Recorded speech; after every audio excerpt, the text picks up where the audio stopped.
കോഴിക്കോട് കുന്നമംഗലം 10-ാം മൈലിൽ ദേശീയപാതയിൽ കുടിവെള്ള പൈപ്പ് പൊട്ടി. വെള്ളം പുറത്തേക്ക് ഒഴുകിയതോടെ ദേശീയപാതയിൽ വലിയ ഗതാഗതക്കുരുക്കാണ് അനുഭവപ്പെട്ടത്.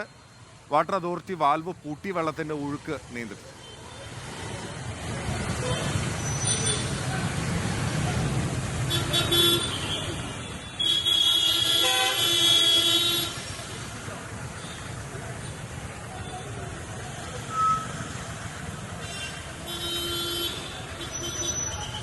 സിനോജ് തോമസ് ഉണ്ട് കോഴിക്കോട് നിന്ന് വിവരങ്ങളുമായി. സിനോജ്, ഒരുപാട് വെള്ളം ഇങ്ങനെ പുറത്തേക്ക് പോവുകയാണ്. ഈ വെള്ളം പൂർണ്ണമായും അടയ്ക്കാനായോ? ഈ ചോർച്ച പരിഹരിക്കാനായോ?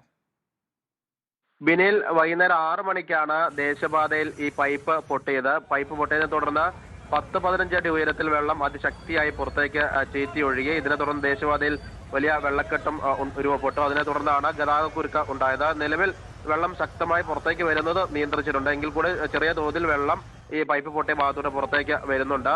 കുന്നമംഗലത്ത് 10 ലക്ഷം ലിറ്റർ കപ്പാസിറ്റി ഉള്ള വാട്ടർ ടാങ്ക് ഉണ്ട്, ജലസംഭരണിയുണ്ട്. ആ ടാങ്കിൽ നിന്ന് കുടിവെള്ള വിതരണത്തിന് വേണ്ടി പോകുന്ന പൈപ്പ് ലൈനിലാണ് ഈ പൊട്ടൽ ഉണ്ടായിരിക്കുന്നത്.